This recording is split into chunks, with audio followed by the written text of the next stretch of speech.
Yeah, and you mentioned Sunday, Drew. On Sunday, we got to watch a Bears W again. I know we don't really get into it a ton right now. It's kind of our little thing. We're trying not to talk about it, but just they feel competitive again. I love Ben Johnson, and I know we've talked about it before, kind of beforehand, that we love those post game little in locker room videos of Ben Johnson talking to the team and stuff. So fires me up. Hopefully, it continues to be a good year for the Bears. Yeah, I think the majority of us on this call are pretty locked in on the Bears and pretty excited about what's going on. Obviously, not perfect football, but man, it seems like they have the right guy at the helm, and it is so fun to watch. I get fired up, Gavin. Like the Yeah, energy, the enthusiasm, the work that they're clearly putting in, week to week and fixing the running game and watching this defense play the way they are and flying around the football and the post game stuff. Obviously, vibes are going to be good when you win four in a row, right? But it's just a different feel to them right now. And I know I was seeing a lot of things floating around. Like the Bears were 4-2 last year. They're 4-2 this year. Like, okay, it's early, but every week, let's see what happens. The passing game continues to leave more to be desired. The running game was phenomenal. Um, the Bears just stadium in general and like the crowd I thought was great. I didn't know what was going to happen yesterday. Looking at the weather going into the game, it was all rainy, windy, cold. First kind of cold game they've had at Soldier. And I say cold, it's nowhere near what it's going to be come December, January, all those. But no, great stuff, Gavin, and definitely locked in on what the Bears have going. I think the Blackhawks seem to be turning the page a little bit, coming off what the Cubs did in the playoffs. Like, man, it's been a grind for Chicago sports fans recently, and there's some like light at the end of the tunnel, and it's been really fun to see. I would run through an unlimited amount of brick walls for Ben Johnson, and I like that video with Dennis Allen. I was just like, when they gave him the game ball, he gave his little speech. Like I was smiling on the couch. Like I just loved the way he said like, some people don't want you, or however he worded it, but like I want to be here. That just fired me the absolute heck up. And man, it's you can feel the shift and just like the vibe. Like they've won two games now that other coaching staffs in recent years lose 100%. They lose those games. There's just a definite vibe shift. Like even like giving up that touchdown at the end of the half, like other Bears teams probably just crumble and fall and like let it slip away. But they responded and then they just kept it out of reach the rest of the game. So I think there's definitely a shift, and it's really exciting to watch. and I think it was on Friday night, playoff baseball in the NLCS, Dodgers and Brewers. I know it's not really relevant to our state, but just what Shohei did in that game was unreal. I was watching it a little bit up there, and Shohei was 3 for 3 with 3 homers and also threw 6 shutout innings on the mound with 10 strikeouts. Like, I think everybody's saying that's probably the most dominant performance in any MLB game ever, which is just nuts. It was just unreal to see him play like that, and it's just, I don't know, you can't even kind of describe in words how crazy it is, I guess. Yeah, I would say that we have never seen a player in this era have as much control of the game as Shohei Ohtani has, not only at the plate but also on the mound. This is like Babe Ruth stuff, and I doubt Babe Ruth was pumping 100. So, yeah. Yeah, that's I think you guys are spot on there. Like one of the home runs Shohei hit too, like it was a really good pitch. It was like a in off the plate, and he just got the head out, somehow kept it fair by a mile, and just crazy stuff how talented that guy is. Hey, I know this isn't gonna air for a couple days here, but like Game 7 in the ALCS tonight, Monday night, that's really cool to see, to earn their right to go play the Dodgers and try to take them down with the Mariners and the Blue Jays. Two organizations I think that are like hard to root against. Really love both stories, what they all have going for them. So this entire fall, playoff baseball, as just a baseball fan, has been really cool to see. I wish the Dodgers Brewers series, maybe I'm, different than a lot of Cubs fans, but like I wish it was more competitive.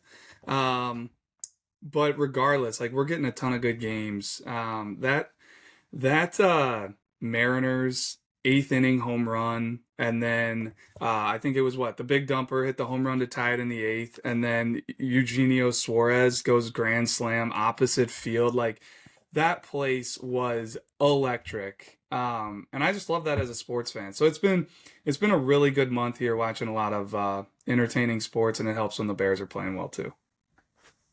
Drew, that Shohei home run that you were talking about, Yeah. I'm pretty sure he hit like 496 or 469 feet and like 116 off the bat. He That was hit one of watching them that out of one. the stadium. I was gonna say that Yeah. one was like disgusting to watch. I was like, Yeah. oh my god, like that swing was What do you insane. do as a pitcher? Like, Yeah. You quit. yeah, or walk them, yeah.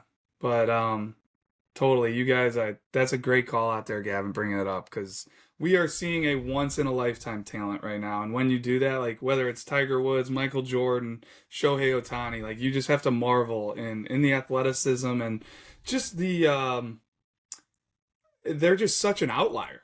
Like, you just don't see those, and it's really cool to see.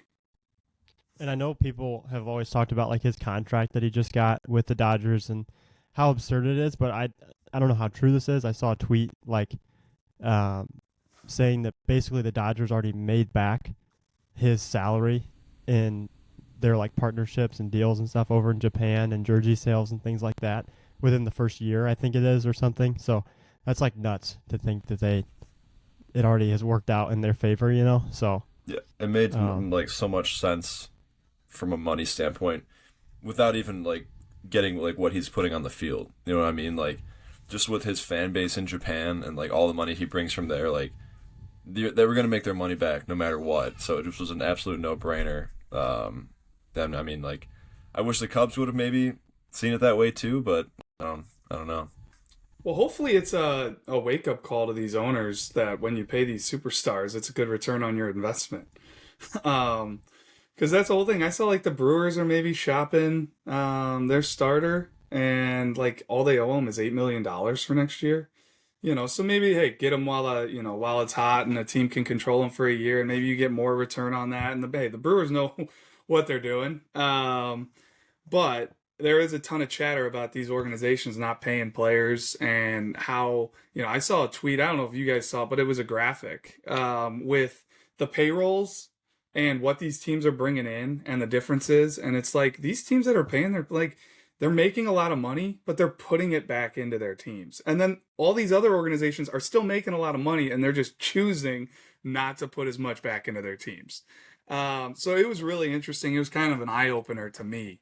And I don't get into all that and what's going to happen in this next CBA and all, but I know there's a ton of chatter that it could be dangerous in the next, what is that, going into the 2027 season? So we'll see. Time will tell on that. do you guys have any other news-related items around that you've seen? I think lately? a cool thing going on right now, and it's still undecided at this moment. Maybe it'll be decided in a couple days, but Tony Vitello. A couple Yeah. Illinois guys down at Tennessee. You got Cameron Appenzeller over there. We've got some commits going to Tennessee. Ethan Moore's over there too, but Landon Tomey committed to Tennessee. Brady Bunick from Libertyville committed to Tennessee. And Tony V's shopping around with the Giants, the opening there, and there's a lot of rumors going back and forth. And the last I heard was Tony met with the team and told him, hey, like, nothing will be official unless you hear it from me first. So I think maybe it's 50-50, and the longer it goes on, the more likely it is that he stays at Tennessee.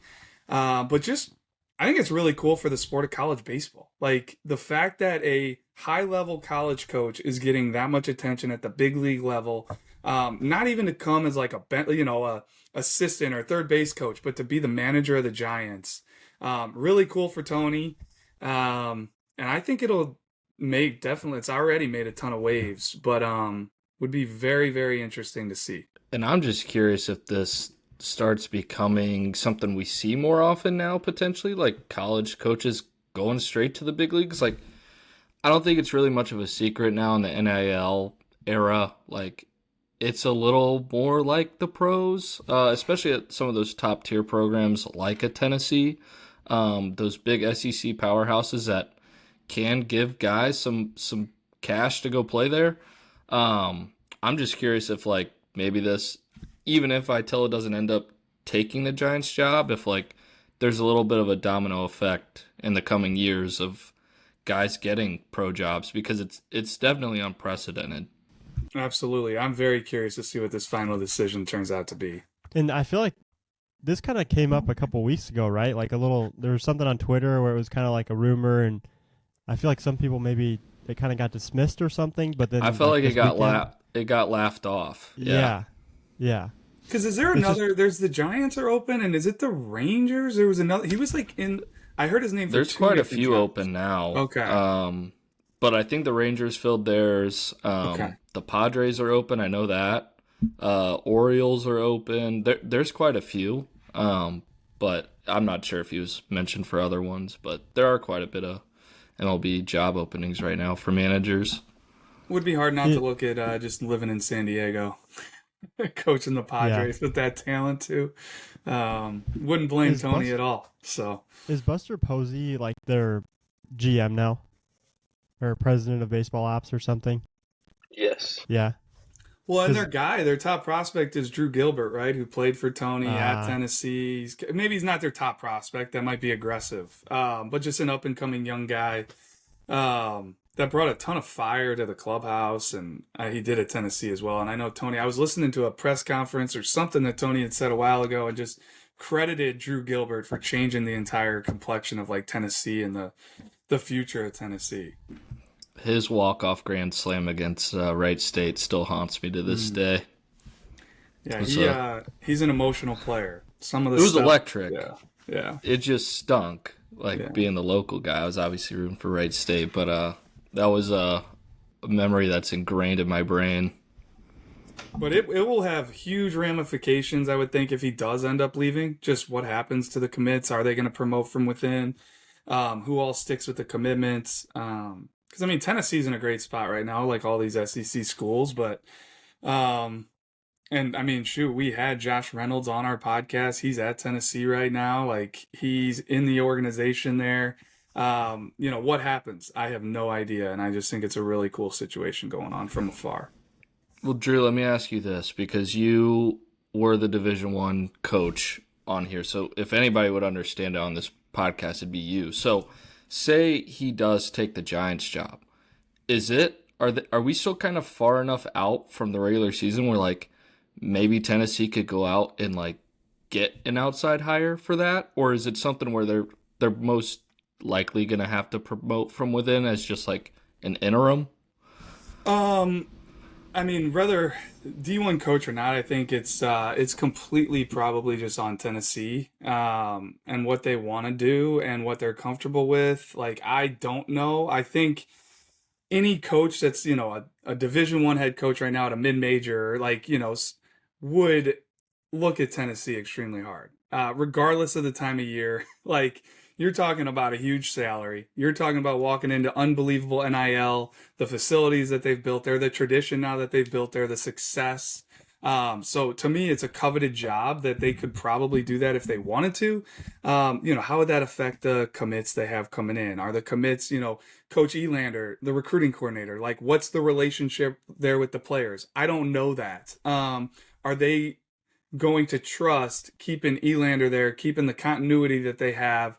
The players they currently have. Because I heard if Tony left, these players would get a special transfer portal window, which I thought was interesting too. Because every SEC school, every school in the country is going to be going after these Tennessee guys if that's the case. So I don't know. I think it makes a ton of sense if, Tony's assembled an awesome staff there at Tennessee to just keep the guys in place and elevate Elander for the time being. But once again, I think that's just a whole nother dynamic piece to this puzzle that you bring up that I want to watch and see what happens.